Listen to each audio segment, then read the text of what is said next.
সেনাপ্রধানের দিক থেকে মূল ভেটোটা ছিল যে ডক্টর মোহাম্মদ ইউনূস কেন, why not any other person. Doctor Mohammad ইউনূসের নামে মামলা আছে, তিনি একজন কনভিক্টেড পার্সন। একজন কনভিক্টেড পার্সন আসলে কিভাবে একটা দেশের প্রধান উপদেষ্টা হতে পারে? আওয়ামী লীগ একটা লোককে একেবারেই দেখতে পাচ্ছে না, এবং বাংলাদেশে তো আলটিমেটলি 30-40% পিপল আওয়ামী লীগকে সাপোর্ট করে। এই 30-40% পিপলের মতামতের বিরুদ্ধে গিয়ে একটা লোককে প্রধান উপদেষ্টা করা উচিত? সেনাপ্রধান লাস্ট আমাদেরকে বলেছিল যে আমি বুকে পাথর চাপা দিয়ে এই সিদ্ধান্তটা মেনে নিচ্ছি। আমাদের এই দীর্ঘমেয়াদী পরিকল্পনাটা করতে হতো যে যখন থেকে আমরা ফার্ম ছিলাম যে শেখ হাসিনাকে চলে যেতে হবে, তারপরে কি হবে। আমরা তো আর শেখ হাসিনা চলে যাওয়ার পরে দেশটাকে ছেড়ে দিতে পারি না। তো এই জায়গা থেকে আমরা দেখা যায় যে এই চিন্তাটা আস্তে আস্তে আসতে থাকে। কিন্তু ওই সময়টাতে আসলে এটা বিশ্বাস করাও কঠিন ছিল যে 5 তারিখের মধ্যেই হয়তো হয়ে যাবে। আমাদের তো এমনকি সশস্ত্র অভ্যুত্থানের প্রস্তুতিও ছিল। 5 তারিখ যদি আমরা সফল না হতাম, হয়তো আমরা অস্ত্র তুলে নেওয়ার ঘোষণা দিতাম, এবং নাহিদ ভাই ভিডিও বার তো রেডি রেখেছিল, আমিও কি ঘোষণা দিব সেটাও রেডি ছিল।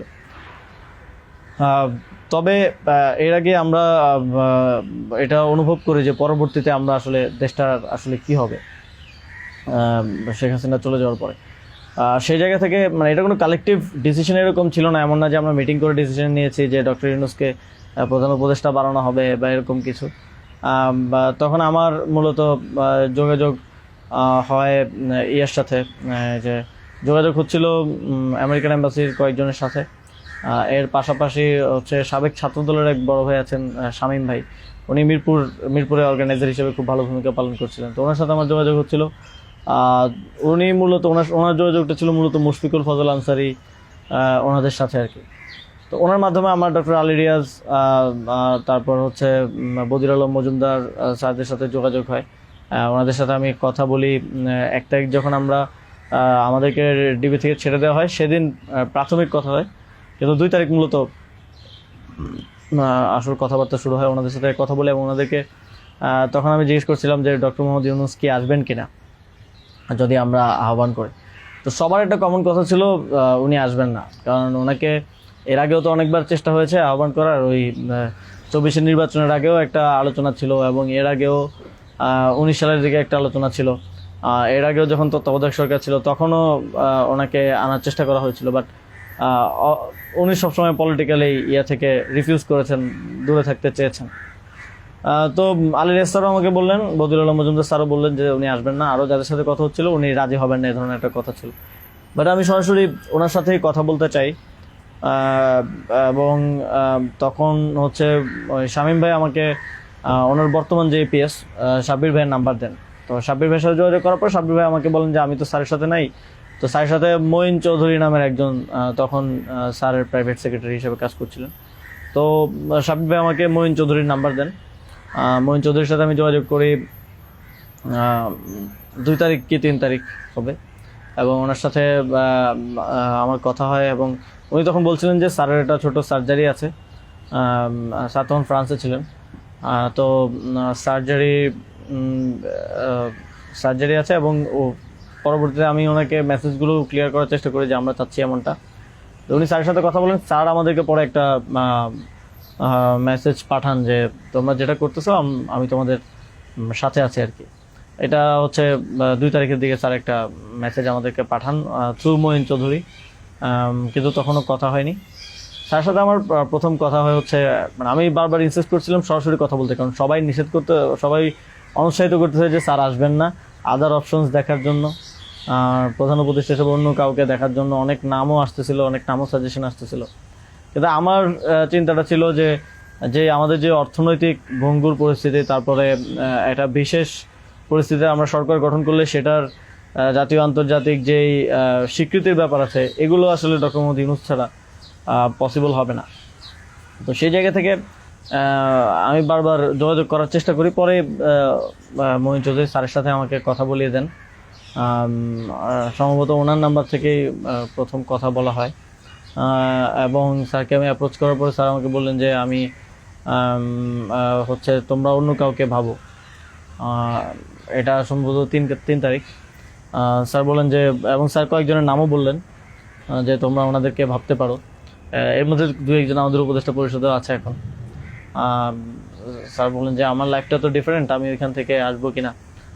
এবং উনি বলেন যে তাহলে, আমি যখন বললাম যে স্যার আপনাকে ছাড়া হবে না, আপনাকে আসতেই হবে, তখন উনি বললেন যে আমি ভেবে দেখি, তোমরাও ভাবো, যদি আদার কোনো বেটার অপশন পাওয়া যায় তাহলে তোমরা ভাবো, আর আমিও ভেবে তোমাদেরকে জানাবো। তো 3 তারিখ তো অনেক কিছু আনসার্টেন ছিল, এক দফা শুধু ঘোষণা হয়েছে, কবে পতন হবে, কবে আসবে, এটা আনসার্টেন ছিল। তো আমার মনে হয় এটাও ডিসিশন নেওয়ার ক্ষেত্রে একটা বাধা ছিল সে সময়। কিন্তু আমি যথেষ্ট, আমার মনে হচ্ছিল যে উনি ডিনাই করলেও he is to some extent positive, যেটা বাকিদের থেকে আসতেছে যে একেবারেই আসবে না এরকম। আসিফ স্যারও বলতেছিল যে আসবে না স্যার, রাজি হবে না। তো আবার আমার মনে হচ্ছিল যে এই লোকগুলো তো সবাই স্যারকে পার্সোনালি চেনে, তো ওনারা বলতেছে, কিন্তু আমরা ইনসিস্ট করি, আমি ইনসিস্ট করি, এবং আমি তখন আসলে বাকিদেরকে জানিয়ে রাখছিলাম যে আমার স্যারের সাথে যোগাযোগ হচ্ছে। তখন এটা কোনো কালেকটিভ ডিসিশন ছিল না যে ওনাকে আমরা প্রধান উপদেষ্টা করব। আমি নাহিদ ভাই, মাহফুজ ভাইদেরকে জানিয়ে রাখি যে আমার ওনার সাথে যোগাযোগ হচ্ছে, দেখি এটা কোথায় যায়। আর সবার কাছেই তো তখন সময়টা আনসার্টেন ছিল যে কখন পতন হবে, কখন সরকার হবে। এটা অনেক ফার সাইটেড আসলে বিষয় ছিল ওই সময়টাতে, কারণ আমাদের মনে হচ্ছিল না যে 5ই আগস্ট পতন হবে, আমাদের মনে হচ্ছিল যে আরও হয়তো দীর্ঘ সময় আমাদের লড়াই করতে হতে পারে। ইভেন সব ধরনের সম্ভাবনাই ছিল, এটা একটা গৃহযুদ্ধের দিকে যাওয়ার পরিস্থিতিও ছিল ওই সময়টাতে। তো পরবর্তীতে যখন এরপরও স্যারের সাথে আমার কমিউনিকেশন, স্যারের টিমের সাথে কমিউনিকেশন চলছিল। 5 তারিখ মূলত স্যারের সাথে আবার কথা হয়। মঈন চৌধুরীর সাথে রেগুলারই কথা হচ্ছিল, প্রতিদিন 2-3 বার কলে কথা বলছিলাম। 5 তারিখ স্যার যখন সার্জারিতে ঢুকবেন, ঢোকার আগে হচ্ছে কথা হয়, যখন শেখ হাসিনা পালিয়ে গেল সন্ধ্যায়, আমরা চ্যানেল 24-এর অফিসে, তখন আমি স্যারের সাথে কথা বলতে চাই যে এখন তো পতন হয়ে গেছে, এখন একটা ডিসিশনে আসতে হবে। তো তখন মঈন ভাই স্যারের সাথে আমাদেরকে কলে যুক্ত করেন।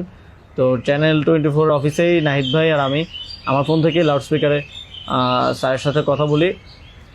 তো স্যারকে আমরা বলি যে স্যার এখন একটা ডিসিশন আসতে হবে, আর স্যারও সার্জারিতে চলে যাচ্ছিলেন তারপরে ডিসিশন দেওয়াটা। তো স্যার এক ধরনের তখন মনসম্মতি দিলেন যে আমি আসব। আর এর মাঝে তো 2 দিন স্যারও আলোচনা করেছেন বিভিন্ন পর্যায়ে, আমি আসবো, তবে বিস্তারিত কথা বলার আগে তোমরা কোথাও এটা অ্যানাউন্স করো না আর কি। তো এই আলোচনাটা হওয়ার পরে আমরা, অনেকগুলো বিষয় ছিল ডিসকাস করার মতো, আলোচনাটা হওয়ার পরে আমরা চ্যানেল 24-এর অফিসে প্রেস ব্রিফিংটা করি সেদিন রাতে, এবং সরকারের রূপরেখাটা কী হবে সেখানে ঘোষণা করি, একটা অন্তর্বর্তীকালীন জাতীয় সরকার ঘোষণার কথা বলি। এছাড়াও আরও রূপরেখাগুলো বলি যে রাজনৈতিক অংশগ্রহণ, তারপর সিভিল সোসাইটি, তারপরে অভ্যুত্থানের নেতৃত্বের অংশগ্রহণ, এই পলিসিগুলো আমরা সেখানে ঘোষণা করি। স্যারের নামটা ঘোষণা করা হয়নি। সেদিন রাতে স্যারের সাথে আবার চূড়ান্ত কথা হয়, রাতের আনুমানিক 12:30 থেকে 2টা-2:30 পর্যন্ত প্রায় 2 ঘন্টা স্যারের সাথে নাহিদ ভাই আর আমার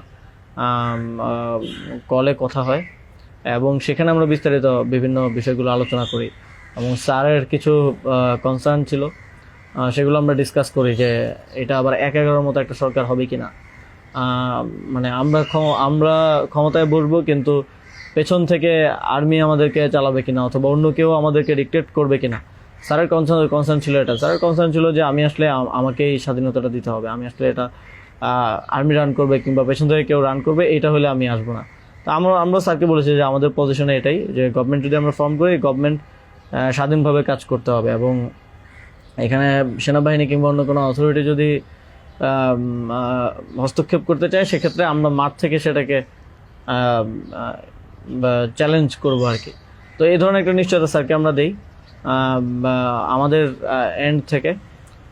তারপর এক ধরনের কথা হয় যে উপদেষ্টা পরিষদ কেমন হবে, স্যার আমাদেরকে বলেন যে তোমরা ঠিক করো, আর স্যার কিছু সাজেশন দেন। স্যারের টিম থেকে 6 তারিখ সম্ভবত প্রায় 5 তারিখ রাতেই 23-24টা নাম আসে আমার কাছে। তো ওই নামগুলোর সাথে আমরা যে নামগুলো ঠিক করি প্রায় কমন ছিল অনেকগুলো। তারপর আমরা একটা লিয়াজু কমিটি করা হয়, যারা হচ্ছে সকল রাজনৈতিক দলের সাথে আলোচনার ভিত্তিতে একটা উপদেষ্টা পরিষদ গঠন করবে। তো ওই লিয়াজু কমিটির আহ্বায়ক ছিল মাহফুজ ভাই। তো ওনারা কমিউনিকেশন শুরু করে দেয় জামাতের সাথে, বিএনপির সাথে, আরও যারা রাজনৈতিক দল আছে, সিভিল সোসাইটি আছে, তাদের সাথে যোগাযোগের মাধ্যমে সবার থেকে নাম প্রস্তাব আসতে থাকে। কিছু নাম ছিল কমন, আমাদের এখানেও কমন, যেমন কিছু মানুষজন, যেমন সালাউদ্দিন আহমেদ স্যার, উনি তো অর্থনীতিতে বাংলাদেশে মানে এই মুহূর্তে যদি আমরা চিন্তা করি তাহলে ওয়ান অফ দ্য বেস্ট। তো ওনার নামটা সব দিক থেকে আসে। তো এরকম কিছু কমন নাম আসে, আবার কিছু নাম দেখা যায় আমরা ইনক্লুড করি বা কোনো এক পক্ষ থেকে আসে, কিন্তু অন্য পক্ষ এটাকে আবার রিফিউজ করে। বিএনপির কিছু নামের ব্যাপারে আপত্তি ছিল, তাদেরকে পরে নেওয়া হয়নি। তো এভাবে একটা মোটামুটি সবার সাথে কনসালটেশনের ভিত্তিতে একটা উপদেষ্টা তালিকা করা হয়। এবং যেদিন স্যার ল্যান্ড করে বাংলাদেশে আসেন 8 তারিখ দুপুরে, আর্মি থেকেও কিছু নাম প্রস্তাব করা হয়। কিন্তু আমরা একটু প্রায় 5-6টা নাম আমরা একটু ঘেটে দেখলাম যে এই লোকগুলো ওইভাবে সর্বজন গ্রহণযোগ্য না। এবং আরেকটা সমস্যা হচ্ছে তাদের অনেকেরই হয় না যে সফট আওয়ামী লীগ অ্যান্ড আওয়ামী লীগের সিভিল সোসাইটি হিসেবে পরিচিত, অথবা তাদের ব্যাকগ্রাউন্ডটা একজন আর্মি অফিসিয়ালসের নাম ছিল সেখানে, এক্স আর্মি অফিসিয়ালস। তার ব্যাকগ্রাউন্ড আমরা দেখি যে তিনি ইন্ডিয়ায় তিনি 4 বছর ছিলেন এবং 4 বছরে তিনি কয়েকটা কোর্স করেছেন সেখানে। সো আবার ওনার ব্যাপারে জনমত হচ্ছে র কানেক্টিভিটি আছে। তো ওই নামগুলো আমরা কেটে দেই এবং সেখানে আর্মি কিছুটা নাকশ হয় যে এই নামগুলো কেটে দেওয়ার পরে। এবং ওই স্যারের সামনে রেখেই, কারণ স্যার ওই যখন লাউঞ্জ ভিভিআইপি লাউঞ্জে স্যার ছিলেন এয়ারপোর্টে, তো স্যারের সামনে রেখে আমি আর আসিফ স্যার নামগুলো কেটে দিই যে এই নামগুলো তো আমরা দেই নাই। সেখানে আর্মি চিফও ছিলেন। তো আমাদের ইয়েটা ছিল এটাই যে আগের রাতে আমরা যেটা কথা বললাম যে এই উপদেষ্টা পরিষদে যদি আর্মির লোকজনই বেশি থাকে তাহলে তো এটা দিন শেষে আর্মি ব্যাগড আবার 111 টাইপ গভর্নমেন্টই হচ্ছে। সেই জায়গা থেকে আমরা এই নামগুলো নিতে চাইনি। তবে সেখানে আমরা যুক্তি দিয়েছি যে কারণ সবার প্রোফাইলটা যখন আমরা একটু ঘাটাঘাটি করেছি দেখেছি সবারই কোনো না কোনো প্রবলেমেটিক এলিমেন্ট সেখানে আছে। হয় তার র কানেক্টিভিটি হিসেবে জনমত আছে, মানুষের মধ্যে গুঞ্জন আছে, অথবা তার আওয়ামী লীগের সিভিল সোসাইটি হিসেবে পরিচিতি আছে। তো এই ধরনের একটা বিষয় ছিল ওই 5-6টা নামের মধ্যে, যে কারণে আমরা সবগুলো নামই প্রায় কেটে দিয়ে শুধু একটা নাম আমরা রেখেছিলাম, সিএসটি উপদেষ্টা যিনি আছেন। কারণ আমার কাছে মনে হচ্ছে ওইটা সেন্সিটিভ জায়গা এবং দেশের এরকম একটা ট্রানজিশন টার্মাল সিচুয়েশনে যেহেতু আর্মি পুরোপুরি আমাদের পার্বত্য অঞ্চলের সমস্যাগুলো ডিল করে, তো সেখানে তাদের কথাটা রাখা উচিত। সেই জায়গা থেকে ওনার নামটা আমরা রাখি, শুধু আর্মির প্রপোজাল থেকে বাকিগুলো কেটে দেওয়া হয়। তো এভাবেই একটা এবং এছাড়াও আরেকটা ইয়ে ছিল যে 6 তারিখ আর্মির সাথে আমাদের একটা বৈঠক হয়, 3 বাহিনী প্রধান, তারপর রাষ্ট্রপতি, প্রায় 4 ঘন্টার একটা বৈঠক হয়। যেটার মূল কথাটা ছিল যে সেনাপ্রধানের দিক থেকে মূল ভেটোটা ছিল যে ডক্টর মোহাম্মদ ইউনূস কেন, why not any other person. তো আমরা আমাদের জায়গায় অ্যাডামেন্ট ছিলাম, বিকজ আমরা তো 5 তারিখ রাতেই ঘোষণা দিয়ে দিয়েছি যে doctor Mohammad Yunus will be the chief adviser of the next interim government. এবং সেটা এক ধরনের বৈপ্লবিক কায়দায় আমরা ভিডিও বার্তা দিয়ে ঘোষণা দিয়ে দিচ্ছি, আমরা কোনো নিয়মের কিংবা সংবিধানের তোয়াক্কা সে সময়টাই করে নেই। কিন্তু উনি বারবার বলার চেষ্টা করছিলেন যে ডক্টর মোহাম্মদ ইউনূসের নামে মামলা আছে, তিনি একজন কনভিক্টেড পারসন। একজন কনভিক্টেড পারসন আসলে কিভাবে হতে পারে, একটা দেশের প্রধান উপদেষ্টা হতে পারে। তো আমরা যখন এগুলো ডিবাঙ্ক করতেছিলাম কথাগুলোকে যে এগুলো তো আওয়ামী লীগের সময়ের পলিটিক্যালি মোটিভেটেড মামলা, এই মামলা তো দেখা গেছে সবার নামে পাওয়া যাবে, আমাদের নামেও আছে। তো এটা বলার পর আবার ওনারা আরেকটা কথা বললেন যে সোসাইটির একটা বড় অংশ তো আসলে ওনাকে হেট করে, এবং বড় অংশ বলতে উনি তখন সরাসরি বলেছেন যে আওয়ামী লীগের অন্তর্বর্তীকালীন সরকারটা তো সবার কাছে গ্রহণযোগ্য হতে হবে। এখন আওয়ামী লীগ তো ডক্টর মোহাম্মদ ইউনূসকে 2 চোখে দেখতে পারে না, একদম অপছন্দ করে। তো এখন এই আওয়ামী লীগ একটা লোককে একেবারেই দেখতে পারছে না, এবং বাংলাদেশে তো আলটিমেটলি 30-40% পিপল আওয়ামী লীগকে সাপোর্ট করে। এই 30-40% পিপলের মতামতের বিরুদ্ধে গিয়ে একটা লোককে প্রধান উপদেষ্টা করা উচিত।